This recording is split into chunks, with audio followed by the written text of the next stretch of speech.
पणा संक्रांति पई उत्सव मुखर माँ तारिणी पीठ। माँ तारिणी को दर्शन करी राज्यवासी शुभ मनासिले मुख्यमंत्री।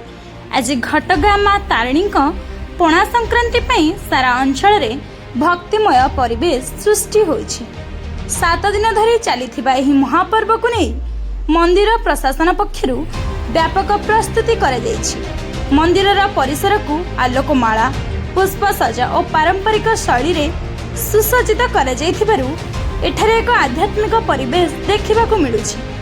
एही अवसर रे मां को सुनावेश रे श्रृंगार करा जाइछि, जहार दर्शन पई दूर दूरांतरु लक्ष लक्ष श्रद्धालुंक समागम होइथिला।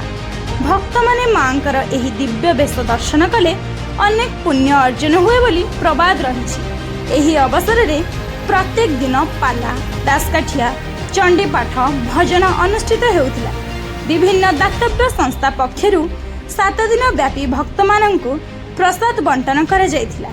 संभाव्य जनसमागम को दृष्टि रे रखी घटगाँ पुलिस पक्षरु व्यापक सुरक्षार बंदोबस्त करा जायछि। सत्यसाई सेवा संगठन भली स्वेच्छासेवी अनुष्ठान माने शांति श्रृंखला रक्षा रे नियोजित अछंती।